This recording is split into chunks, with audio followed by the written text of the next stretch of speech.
Started my career in workforce development with the state of Kentucky in 2010. That experience ignited a deep passion for manufacturing within me. I started this show hoping to raise more awareness around the bright outlook manufacturing careers have. Join me as I sit down with some of the manufacturing industry's most successful change makers and learn how they're partnering people with technology. It's time to give people more meaningful work. This is Workforce 4.0. All right, and we're live. Hey guys, how are you? Welcome to our live stream of Workforce 4.0 today. We're super excited to have Willemijn on as our guest. She is the powerhouse co-founder of SwipeGuide, and she is here today to talk a little bit more about how technology is not only creating more meaningful work for our future workforce, but also to explain the optimal sustainability as well. So Willemijn, hi, welcome, and thank you so much for coming today. Hey, well, thanks for having me. I'm honored, and I really look forward to these conversations today. Yes. Awesome. All right. Without further ado, I did want to get into just a little bit more about you as a female CEO, just really quickly before we do a whole deep dive into the conversation. But I had received your assistant, by the way, is great. So Zizi, if you're watching, you're amazing. Thank you so much. Second that. Yes, but she had sent me over this quote, and I just wanted to read it for everybody watching today because it's just so inspirational. But it's a quote from you, saying, "Cut out the noise, trust your gut, own it, and just go." Yes. And as a female entrepreneur myself, that just really resonated with me, and I just wanted to take some time to kind of ask you about the meaning behind that quote for you and why that's such a special phrase for you. Yeah.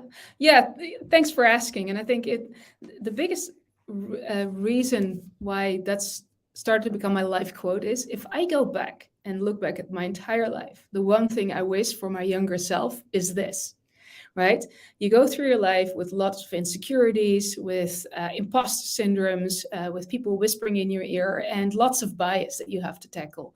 And if someone asked me once, like, what would you tell your teenager self? And I said, rolling back, this is what I would tell myself. And if that is what I would tell myself back then now, I should tell it to myself now and to everyone else out there. So that's how it became my go-to quote. I love that. Yes. And that really resonated with me as well. So I just wanted to take a minute and acknowledge that and get your thoughts on that. Willemijn, over the seasons, this is the second season of Workforce 4.0. It's just kind of become a tradition at this point. And, here in the States, we have this songwriter, Hank Williams Jr. He wrote a whole song about family traditions. So this is my little family tradition here that I've started. But what would be your go-to karaoke song or your favorite song? Well, it's funny that you say about traditions. And I think, so first of all, I have to think about it. So karaoke is not big in the Netherlands, or at least it's not big with me, but I sing a lot. So I don't have a go-to karaoke song. However, I have lots of sing-alongs, and that comes with my family tradition at home. We wake up in the morning, put on some music, usually EDM. That's my go-to music. I have colleagues that send me EDM tracks over WhatsApp to give me some inspiration in the day, and we dance it out a little, and also lots of sing-alongs. So thinking about it, I have a track that I always sing along, and that's About Damn Time from Lizzo. And it kind of ties back into my cut out the nose, trust your gut, own it, and just go. Everyone needs a little, you need to boost your self-confidence. Going into the day, every single day, you tackle many different things about yourself. And what I like about Lizzo, she really owns it. And that song is all about boosting your self-confidence and giving you some positive energy to tackle everything that comes ahead in your day. And subconsciously, that pays off in the brain, right? I love that. I love Lizzo, first of all. Yeah, me too. Big fan. I'm also a fan of that song. And I I'd like to think that one of my favorite karaoke songs is Truth Hurts. Ah, also a good one. For my own reasons, but dancing it out, yeah, there's a lot of power in Yeah, that, right? It kind of gets your yeah. energetic juices going. Yeah, currently it's a Dutch song in my family. We all sing it out loud. Dakterras for the Dutch listeners. It's a very uplifting song about the summer and how everybody should enjoy a rooftop party once in a while, just to dance it out. Absolutely. Absolutely. I do want to take a minute. If you are watching live today, if you want to drop some of your questions for Willemijn as we're going along the conversation, or if you just want to stop by and say hi, I'd be more than happy to get those questions answered for you, to just drop them in the chat. And I'm always here to give out a good shout out. So let us know you're watching today. So getting kind of more into the technical piece of the conversation here, your company SwipeGuide creates a digital twin of a manufacturer's workforce.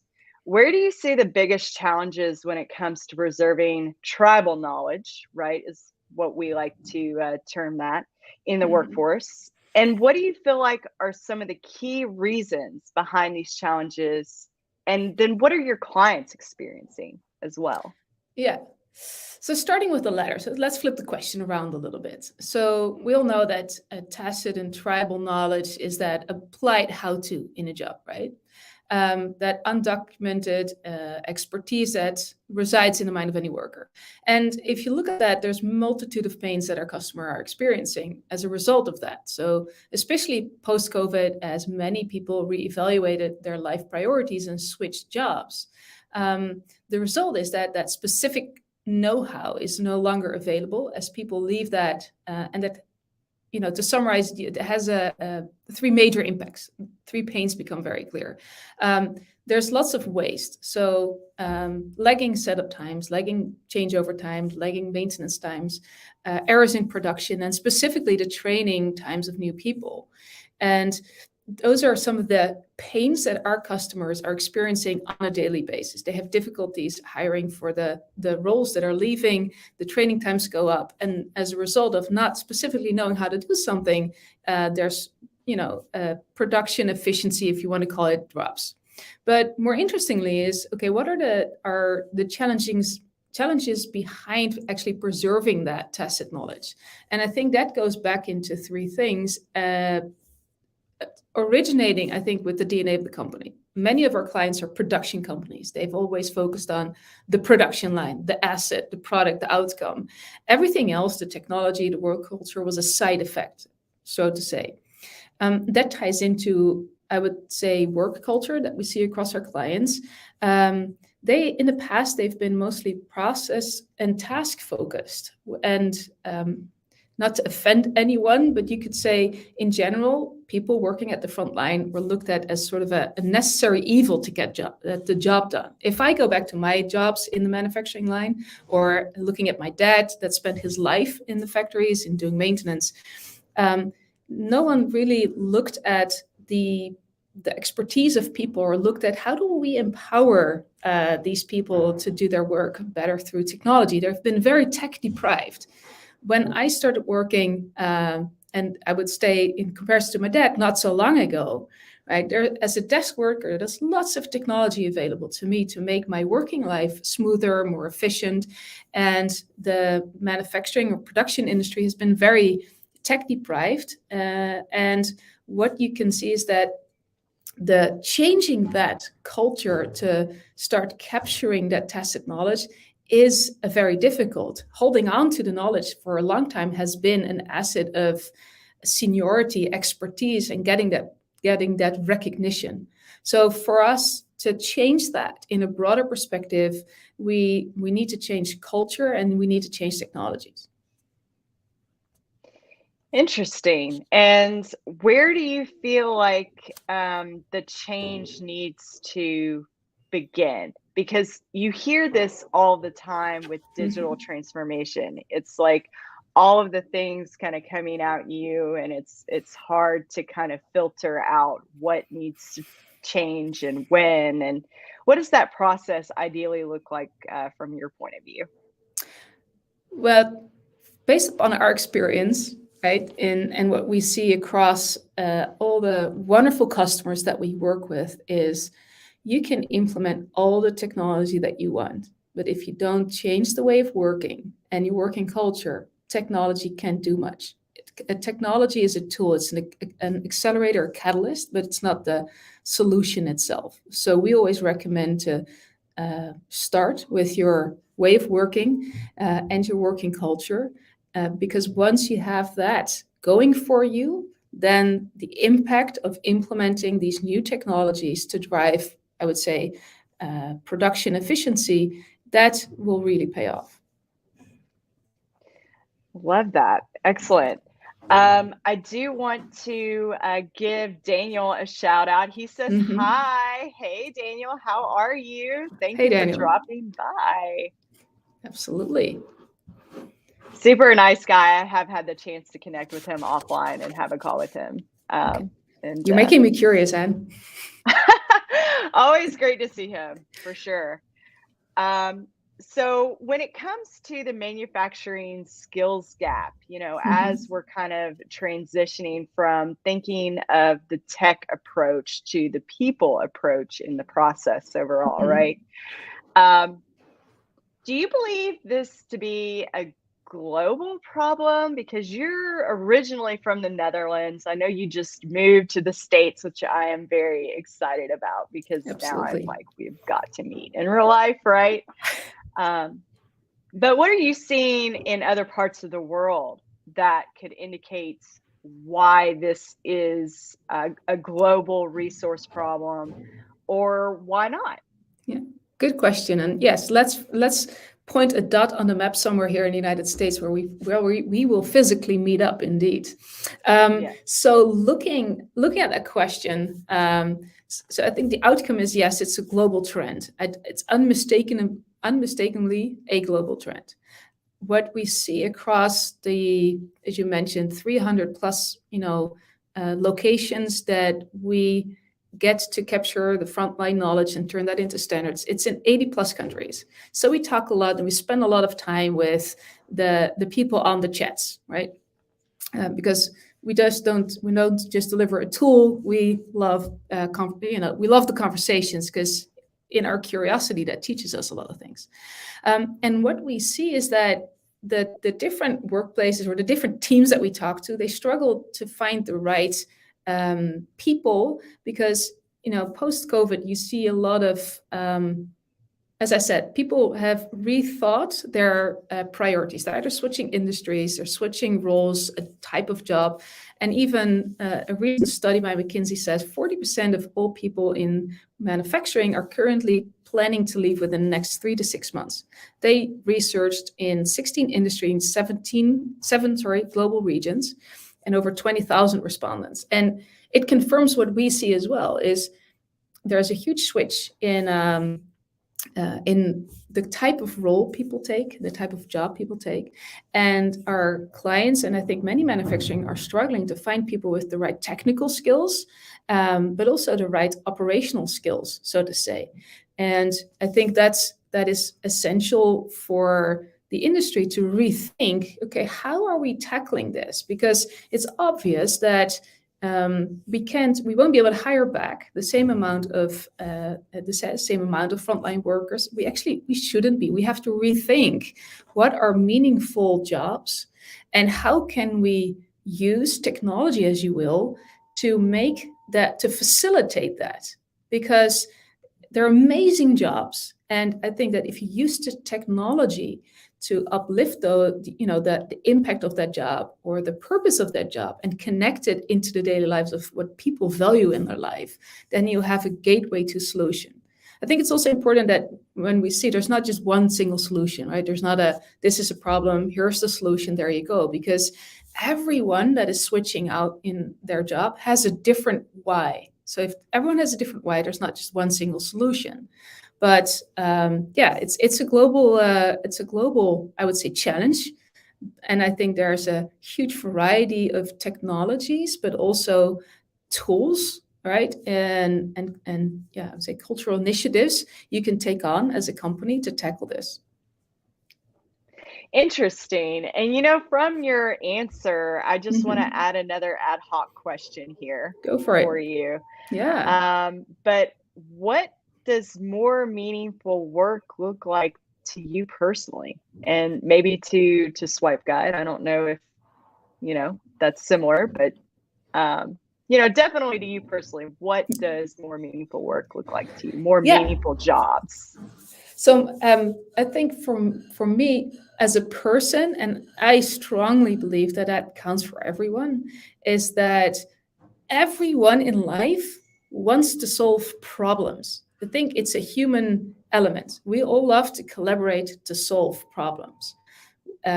You can see that reflected in the conversations you have in your daily life, right? We want to help. It's the nature of people to help collaborate, solve problems. That's where we came from in our evolution.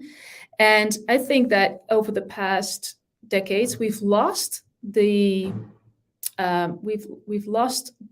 our eyes on what drives you as a human. And more meaningful jobs to me, and I think the Swipe Guide means that is where you get recognized for the work that you do and the impact that you can see and feel the impact that what you do has on your life, your colleague, the person, the company that you work for, and the product that you create, and that you can participate in its journey, right?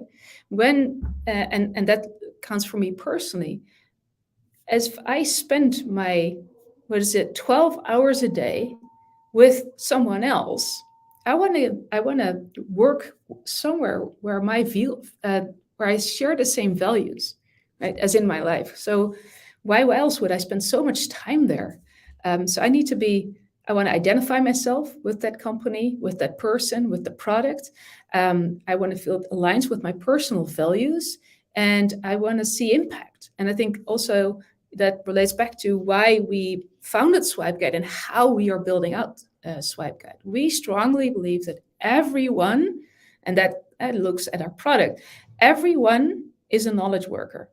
Everyone, every line in the world runs because somebody knows how to. And we need to acknowledge that. And we need to use that as a gateway for all of the other questions we want to solve in, a digital transformation. Absolutely. I love that. That was a beautiful answer. Thank you. That's, Very it's all about passionate the about the people. topic. Yeah, Absolutely. yeah, it's been so overlooked. I can't imagine. It's still I'm still I don't know what the right English word for it is. Like flabbergasted. Maybe that's more of a British word. I don't know. That it's been, how can it be that with all the tools and all the technology that we have, it took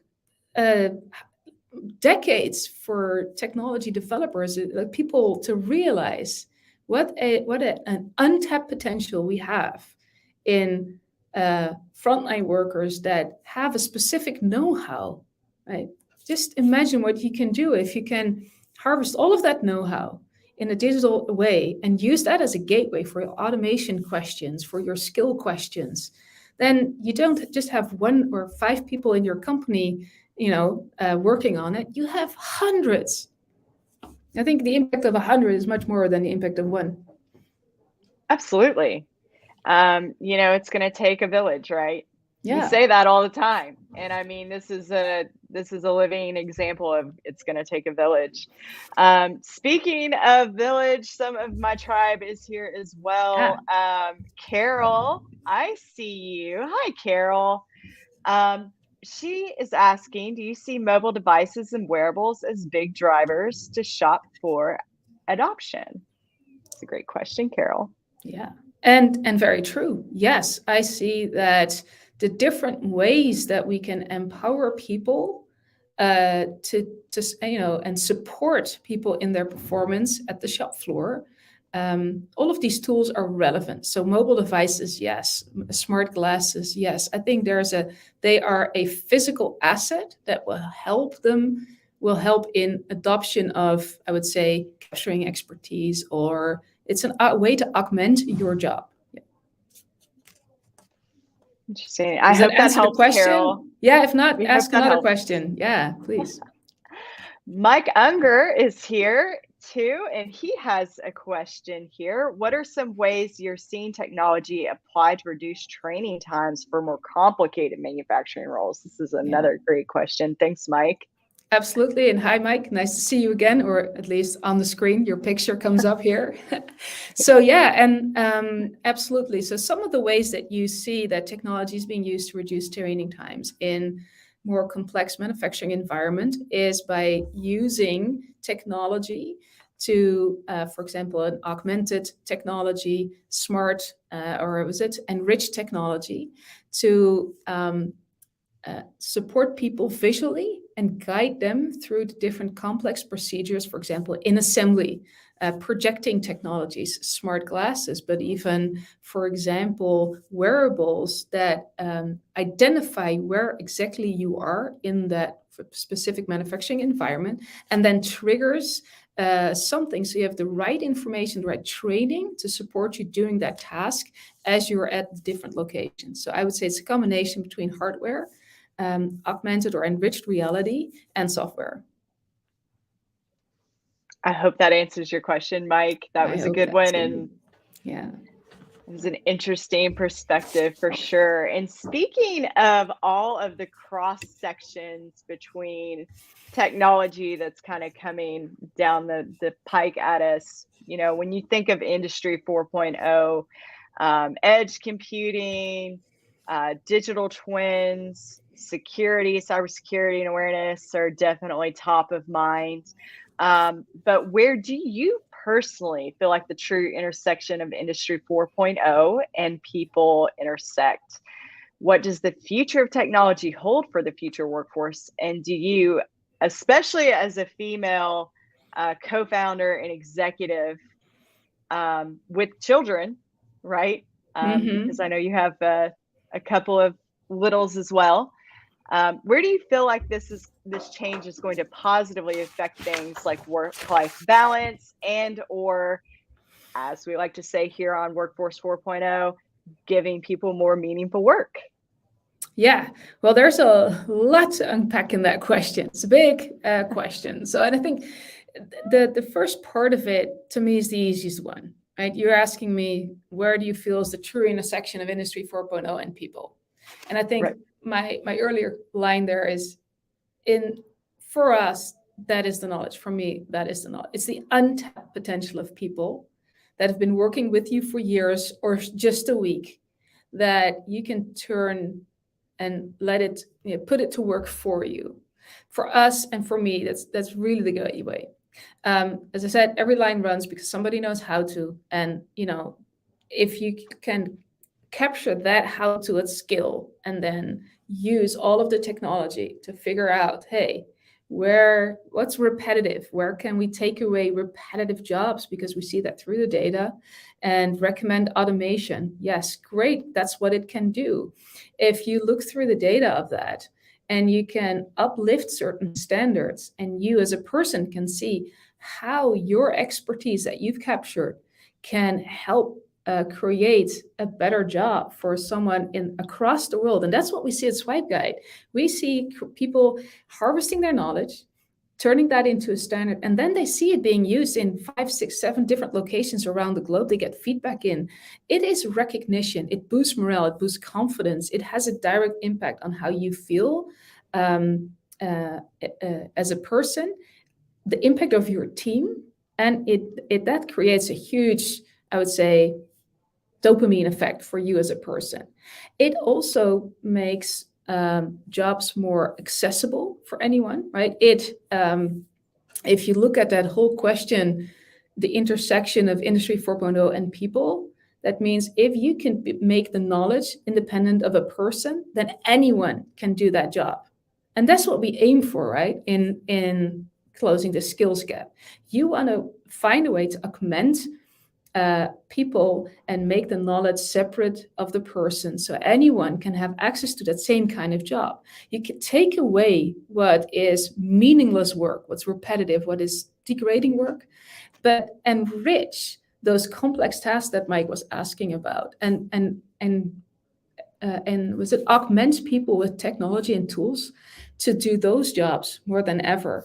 Then looking at the other part of your question was, does the future of technology hold for the future workforce? I think that if you look at all the different technology we already see out there, and I believe, and we'll never get to a lights out factory. We should never want to do that, actually. But I do see that all of the technology that are currently in development, from micro geofencing and the IoT, edge computing, as you were talking about, the machine learning, it will improve it will improve the context in which you work, and it'll improve I've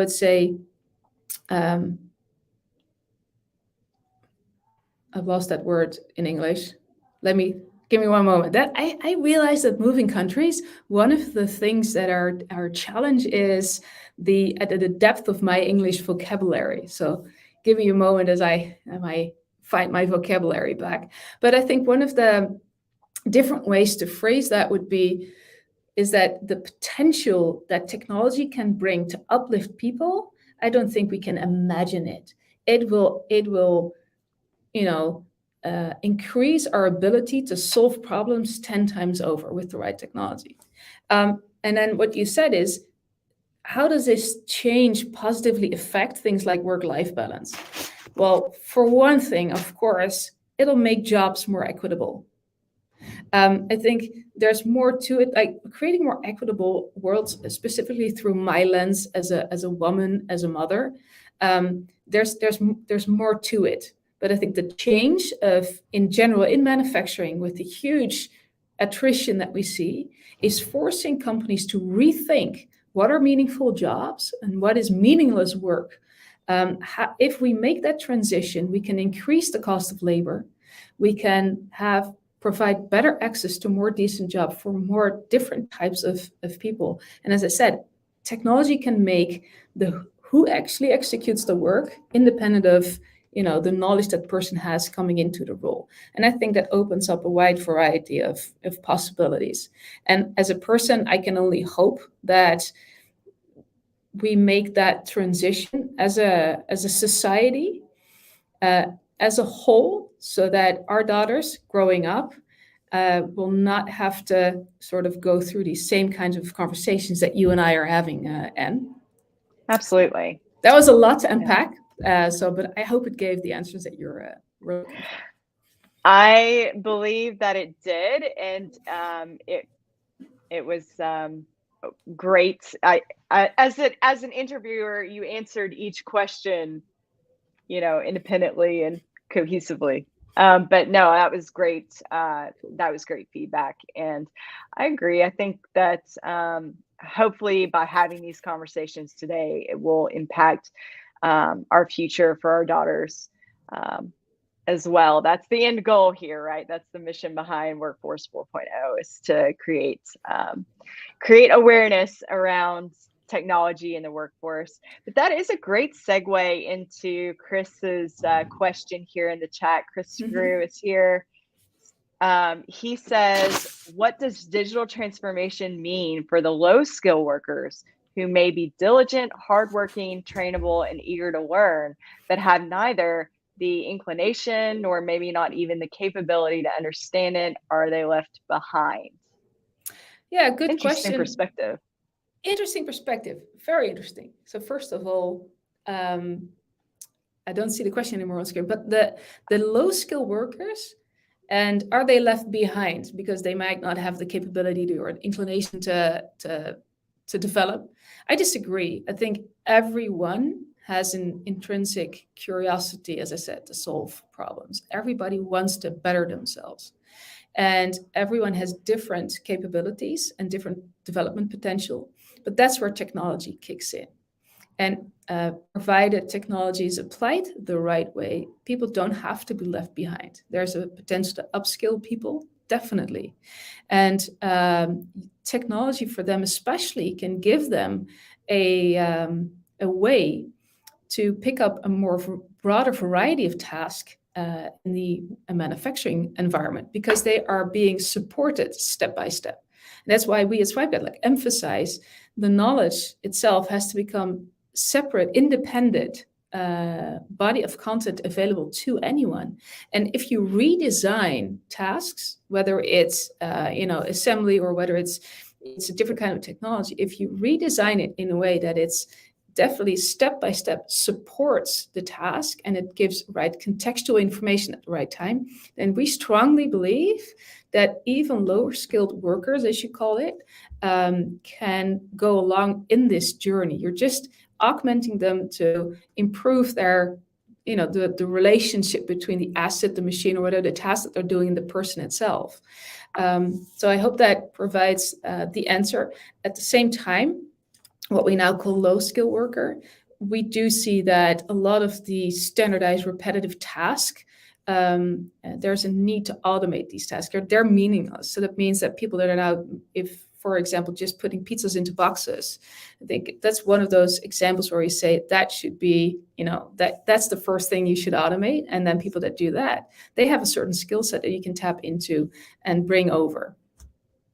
I agree. It's about trying to find those transferable skill sets, right? Yeah. And really what piques their interest, and then that it's motivating factors, right? You find the motivation behind what they're passionate about, and it takes a lot of work. Yeah. And I know that when you're trying to move a product out the door, it takes a lot of time that maybe you don't necessarily have, but it's tenfold will repay itself. In retention. Yeah, correct. And that's where I fully agree with you. The numbers and confirm it. It does wonders for your retention. And that means you don't have to retrain all the time. On to our next question here. Our friend Yen's here. Hey, Yen. I know you'd be happy to see Yen here. Hello. He's asking, how about safety? I think there are a lot of opportunities for either existing wearables, phones, smartwatch, etc., and new wearables to be used for safety. An example, knowing where people are on the plant floor, and when someone is moving into an area with a safety risk, get the machine on hold until the person is out of the way again. Apologies, my contact's messing up. You know how that goes. But what do you think about safety for wearables? I'm not sure what the question is here. So to be honest, I think how about safety is the question. I think the hardware that help you locate people and connect that to your systems, to shut down systems, at a safety risk, as Jan is saying, provides a great opportunity to decrease the safety incidents that you see in manufacturing. I can only agree with Jan. As I said, did you maybe see a different question in there? So, Jan, if you're still out there, maybe you can clarify your question.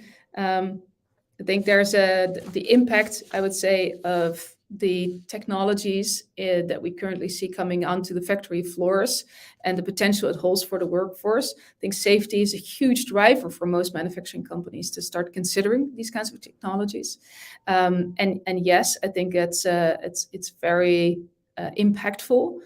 And I don't believe, if that was the question, I don't believe that mobile devices or wearables provide a risk for the safety, provided, of course, it's, the application of it is thought through. I think one of the earliest wearable, like smart glasses, SwipeGuide was experimenting with, was a glass that you have to put on, but then the remote, the receiver of all of the triggers, it was like a necklace around your neck. And of course, the first time you bend over to put something to put carton into a filling machine, that necklace, gets caught. So that would definitely produce a risk. That was to us unbelievable.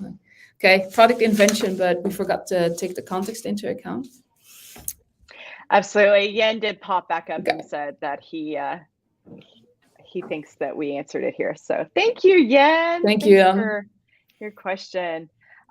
So we have time for one more question today, and I know we're already over time, if that's okay with you. But I did want to end on this question. I think it's pretty powerful. I titled this episode, building digital bridges between knowledge and people. Mhm. And I just want to know how you think the connected worker technology and other industry 4.0 tech will ultimately impact the outcome of bridging the talent gap, and what role does sustainability play in the transformation? I know we touched briefly on how it's going to bridge the talent gap, but as far as sustainability, how do you feel like that's going to play out Yeah. over time? Yeah, thanks. And indeed, I think part of the question was answered before. It's simply put, right?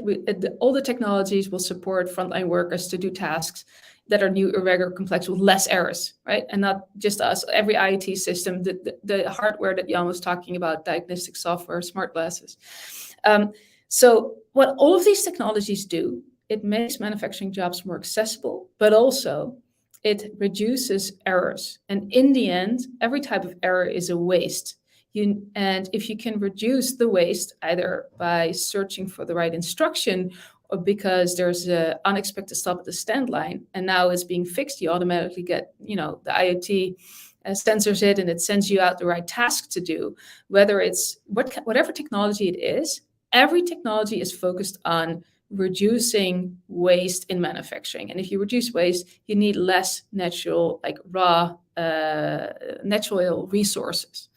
And what we see across our client base, for example, is they're using less energy, they use less water. Production errors are less, so the number of faulty batches you have to dispose of are less. So all of that is the waste reduction that you see that ultimately makes manufacturing more sustainable. I think that is one different area in which you can look at sustainability. And the other one, of course, is creating a more equitable workforce because of the how-to that you execute your technology on. Absolutely.